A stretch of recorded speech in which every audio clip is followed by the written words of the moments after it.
Sama sana. Terus nasema sa ngalan ni Jesus. So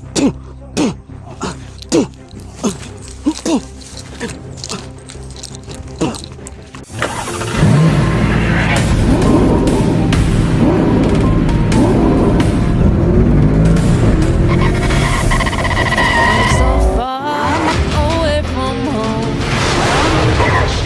Adventures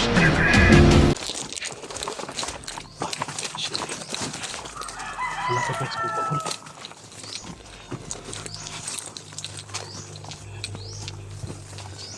Masin mata ito.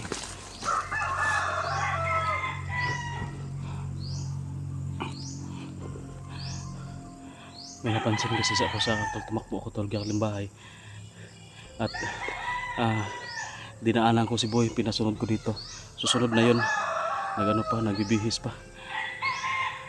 Nauna na ako tol kasi may napansin ako na bumangga sa bakod tol. Naramdaman ko doon sa bahay habang kumakain ako. Ano tayo, mamasin mo tayo tol. Baka na dito yung kalaban. Bumangga sa bakod ko, bago lang yun tol. Bago lang bumangga sa bakod.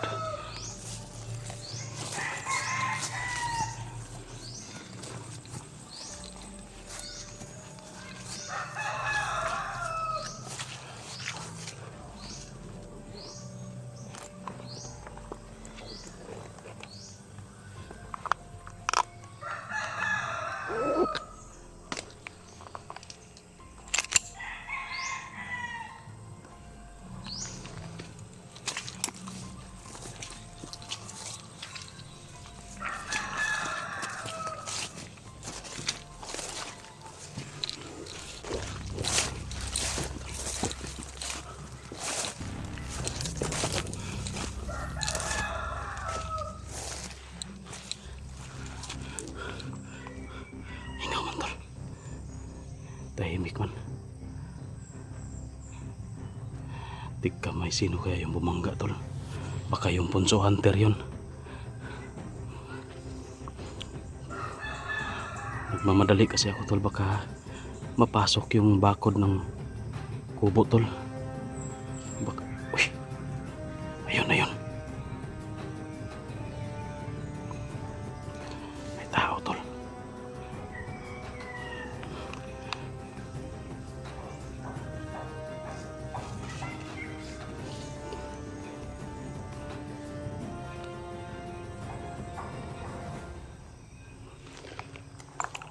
Paparinig ko siguro to. Paparinig ko to. Alerto yung mga kapitbahay dito sa bahay. Orasyon na lang natin to. Para manakpan na to na orasyon na lang natin.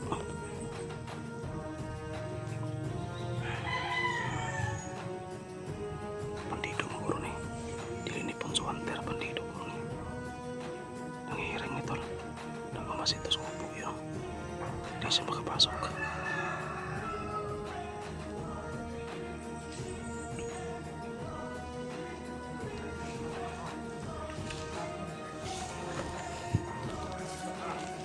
Orasyon ng talbas-bas tol. Teka lang. Baka may mga kasama. Baka pati po to.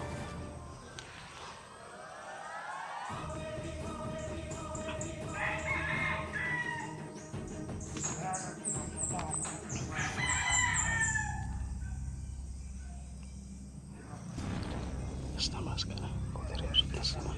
Sama sekali, kau terus sama sekali. Terus nasema sa ngalan ni Jesus.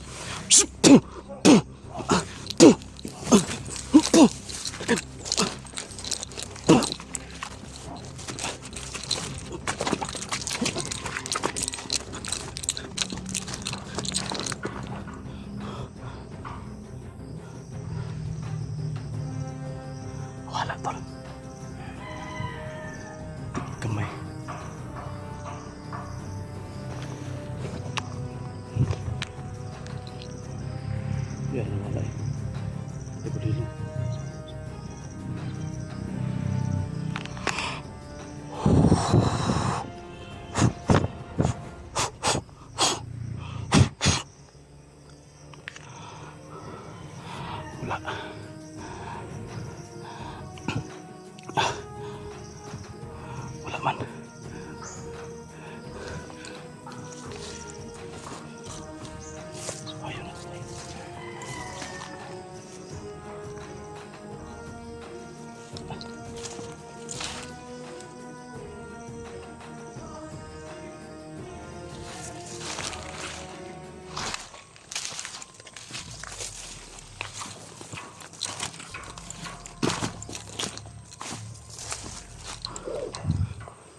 patibong to.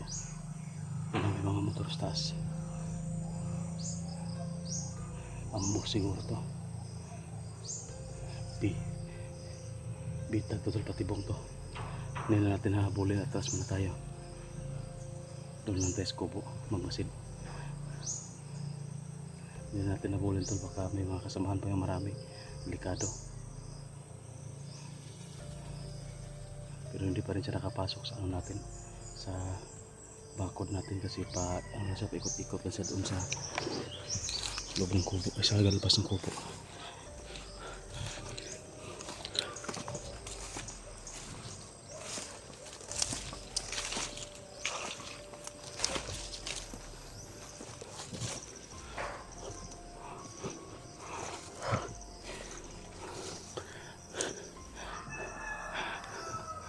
Marami pa siguro yung kasama doon sa taas. Bakit ko po to? Pero yung sinasabi ko na hindi natin pwede iwan talaga dito. Kasi kung nag-explore ako, tulala ako dito, sigurado pasok na itong kubo.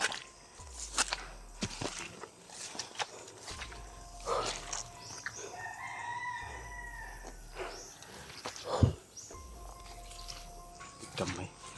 Busog pa kasi ako, hindi ako masyado makatakbo. Hindi pa ako tapos kumain. May naiwan pa yun sa ano, sa plato ko na pagkain. Emergency kasi, may bumangga.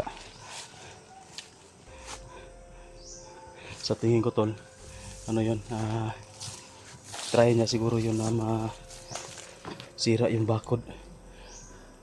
Kasi parang naramdaman ko malakas yung pwersa na bumangga sa bakod.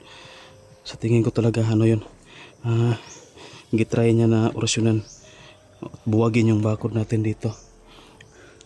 Pero buti na lang na ano agad natin, napuntahan agad natin, kaya kung hindi matutuluyan niyang masira yung bakod.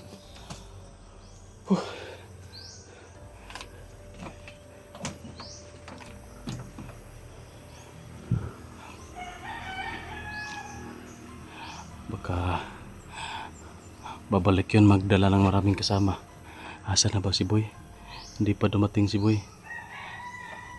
Hintayin natin si Boy tol. Skawa eh. Di ka na.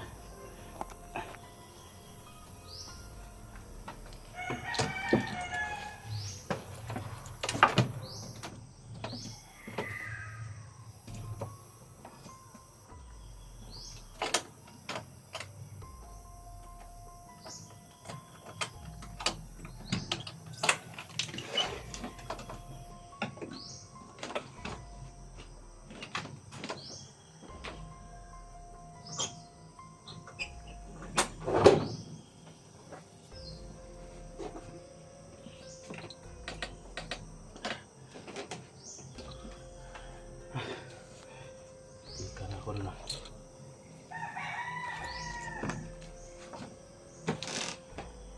Sayang din natin nahuli. Katakbo pa. Malakas din yun kasi malakas-lakas yung orasyon na tinira ko doon. Pero katakbo pa tol. Parang may ano din, may dipinsa din yun sa katawan niya. Nagulat lang siguro yun, baka babalik pa siguro yun daw. Ano kaya sa tingin niyo tol? Punso hunter yun o bandido? Kasi yung ano niya, yung suot niya parang bandido tol. Pero walang dalang armas. Sigurado ako kapag ganyan tol, hindi nagdadala ng armas. May mga karunungan yan. Hindi yan tinatablan ng bala. Mga matalim na gamit o sandata.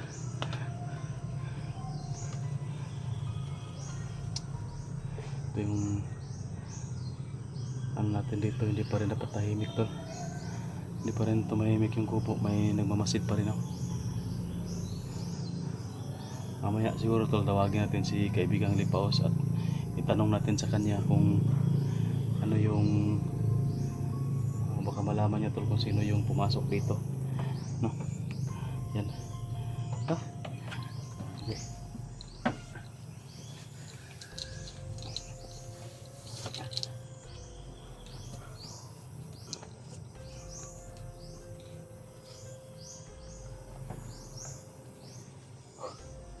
Pawisan tuloy ako ng maraming singot.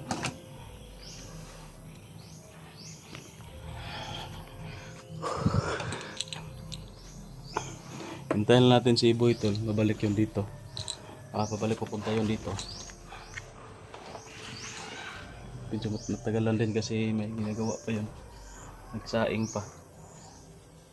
Siguro ano, tapos siguro yung tapusin muna siguro niyang sinaing niya baka mahilaw. No, kaya hindi maluluto.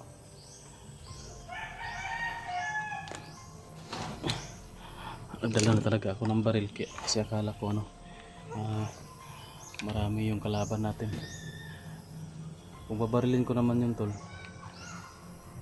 hindi pa rin niya makatablan, makakatakbo pa rin yan. At saka mabulabog pa yung mga kapitbahay natin dito makarinig ng putok. Kung ano na naman, ma-alarma sila.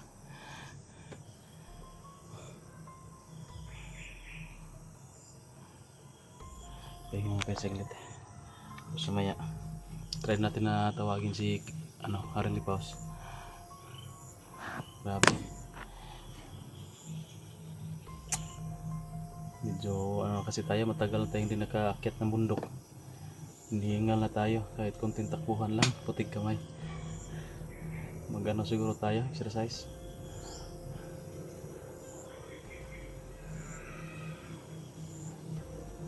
Yun tol, may mga motor tol.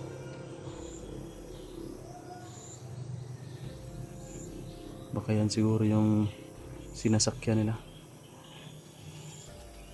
Hindi ko naman pwedeng habulin tol, baka patibong mahuli pa tayo. Kasi dito lang tayo sa loob, safety pa tayo dito, may bakod, hindi sila makapasok agad. Hintayin ko na lang na sila na mismo yung papasok dito, lalapit. Sa tingin ko hindi yun si Brad Pitt, kasi si Brad Pitt tol hindi ganun damit, yung ang tawag dyan yung parang bandido. Si Brad Pitt normal lang yung niya, suot niya, at hindi siya nagtatakip ng mukha. Pinapakita niya talaga yung mukha niya, kaya doon sa bundok na masakupa namin, klarong klaro yung mukha niya.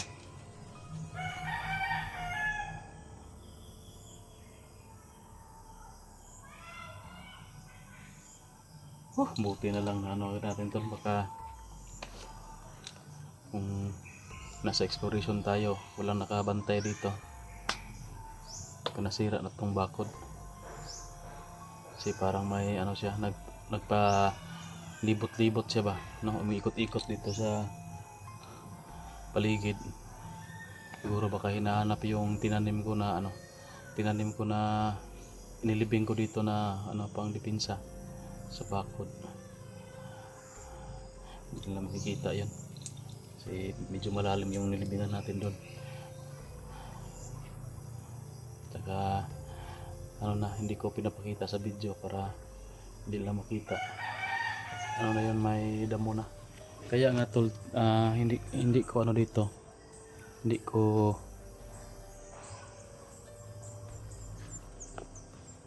ko nililinis dito tol sa paligid para hindi ito mahalata na may tao tol, no?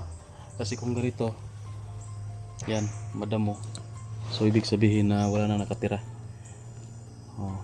Isipin na tol na wala nang nakatira dito, wala nang nag-aalaga, kaya madamo na, masukal na. So yun, linisin ko sana to, kaso lang naisip ko yun ba, habang critical pa yung area, critical pa dito, hindi ko muna to lilinisin para balat kayo ba na wala nang nakatira, wala nang dito, para tatatanan na itong bahay.